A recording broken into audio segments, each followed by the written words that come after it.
L'ex-président de la Côte d'Ivoire, Laurent Gbagbo, a raconté le jour où il a refusé 2 milliards du président Houphouët.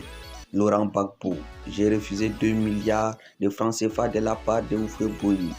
Houphouët et moi, on n'a jamais parlé d'un problème d'argent. C'est pourquoi il m'a respecté. Un jour, un de ses envoyés m'appelle à Paris. On me propose un billet, une villa et une enveloppe de 2 milliards de francs CFA. J'ai répondu, Houphouët. Quand je parle avec lui, ce n'est pas une affaire d'argent.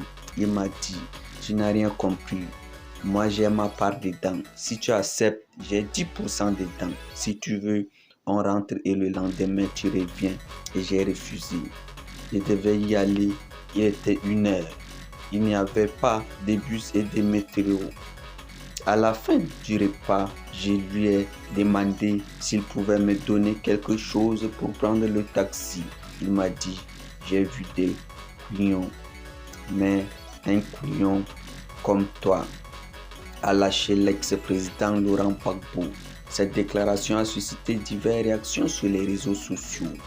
Certains internautes ont du mal à croire qu'il a refusé une telle somme d'argent à l'époque, tandis que d'autres estiment que c'est le président le plus intègre de sa génération.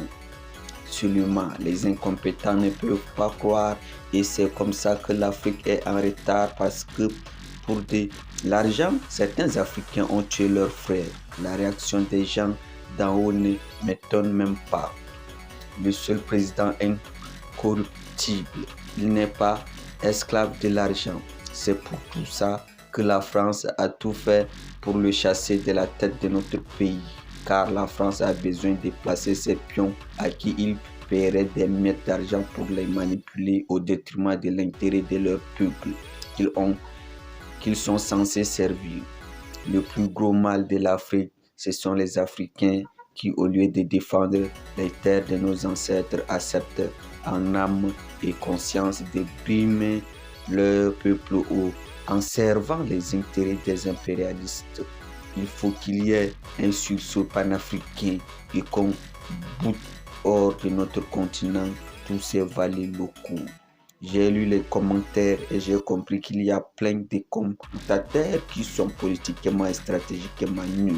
S'ils prenaient l'enveloppe, peut-être qu'on ne parlerait plus de lui aujourd'hui. Lit-on dans les commentaires.